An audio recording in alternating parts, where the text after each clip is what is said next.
Hey all, Ron here from Military Images Magazine with a new episode of Life on the Civil War Research Trail.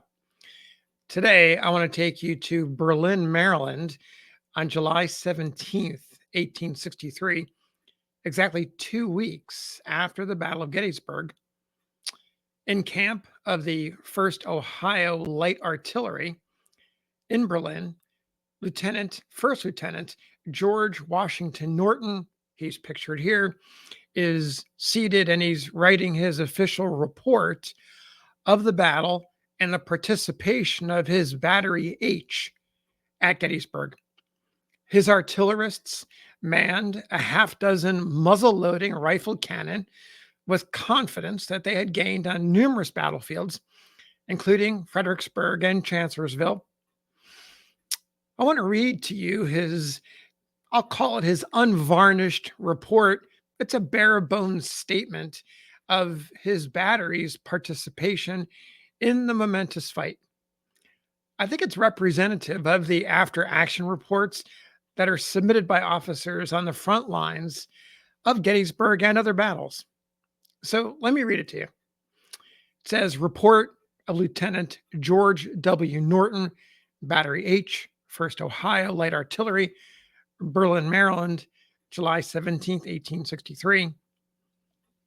I have the honor to submit the following report of the part taken by Battery H, 1st Ohio Artillery, attached to 3rd Volunteer Brigade in the late battle near Gettysburg.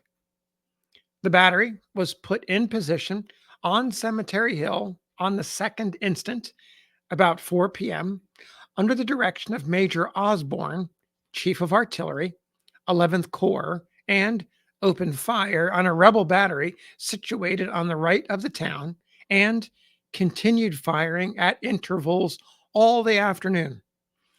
Toward evening, a battery was opened on us from a wheat field at about 1,800 yards, which we silenced after a sharp duel of about 20 minutes duration. Considerable annoyance was experienced from the enemy's sharpshooters, but only 2 men were hit. On the 3rd instant, the battery fired at intervals during the day at batteries in various positions on the left and front. The men were much exhausted by heat and fatigue, and after the close of the Battle of Friday, the battery was relieved and went to the rear, where it remained until the next morning, when it was sent up again to relieve one of the batteries of the 1st Corps by request of Colonel Wainwright, Chief of Artillery, and occupied gun covers near the cemetery until the afternoon of the 5th instant, when it rejoined the reserve and proceeded that night to Littlestown. Our loss was 2 killed, 5 wounded, 8 horses killed or rendered useless, and 1 gun carriage disabled. We expended during the 2 days' fight 360 shell and 407 shrapnel, total 767 rounds. Our loss, considering the position, exposed as we were to heavy enfilading and crossfire, was very small, and, judging from the appearance of the ground occupied by the batteries which we silenced, our ammunition in that instance was expended to good advantage.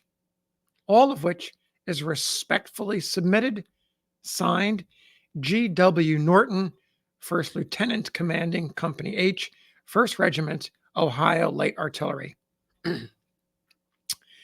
As you can tell, Norton was proud, understated, but proud of his men firing 767 rounds of shell and shrapnel over 2 days, losing some men, some horses. He could justly be proud of them. They were together since the beginning of the war, since 1861. Norton was a farmer in Toledo. From my research, I found no evidence that he had any experience with artillery. Probably the most experience he had was with a gun on the farm. And yet, he stepped up when the war began and played a key role in organizing the battery. His Buckeye State boys were equally proud of Norton. A couple of months after the battle, they presented him with an expensive sword and a pair of eagle headed spurs as a token of their appreciation. If you look closely at this portrait, you'll see that he's actually posing with the spurs. They're in the case on the table, and that brand new sword, very ornate, his hand resting on the pommel. He also has a pair of field glasses strapped around him. What a great portrait. It tells us something about him. It tells us something about the men and the relationship that they had together.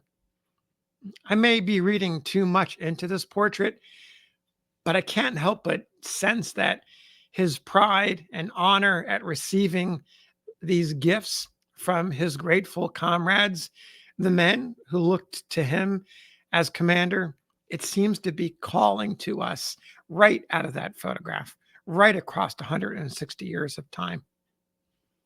Norton wasn't done. He got a promotion, received his captain's bars, and he continued in command of Battery H until he resigned in April 1864.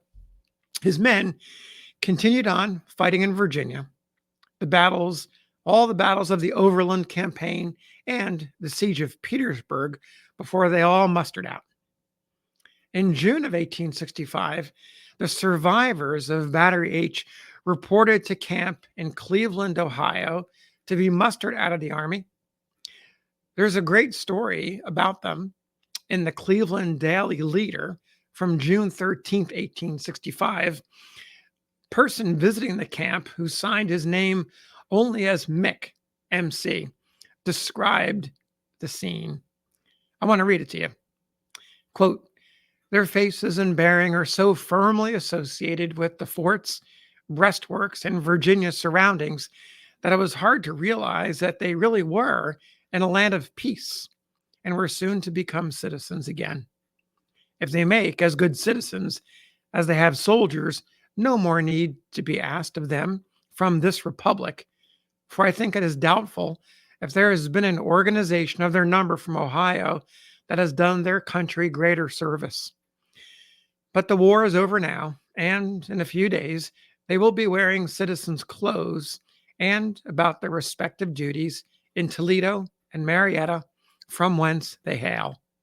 Truly, never before has a nation had reason to be proud of its soldiers as has one this day. Their work has been nobly done and done thoroughly.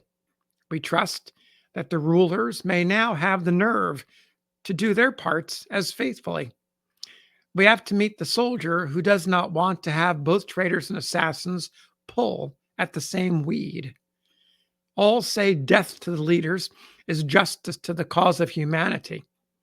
In the great future of our common country, the soldier may hopefully look for reward, and let him bear forever in mind that it will be, as it ever has been and ever must be, commensurate with the faithful discharge of his duty. To the officers and men of Battery H, we say, God speed you, and may the consciousness of duties well done as soldiers and citizens be yours through life, and the bugle calls you to join those who have passed in review. May you be prepared to meet them on the right side of the river." End quote. Norton, like so many of the hundreds of thousands of Union volunteers who survived the war, melted back into society. He transitioned back into civilian life on his farm in Toledo and lived quietly for the remainder of his days, dying in 1906 at the ripe old age of 87. 5 of his children survived him.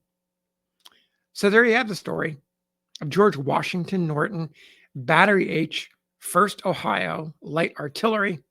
Thanks for listening. We'll see you on the next episode of Life on the Civil War Research Trail.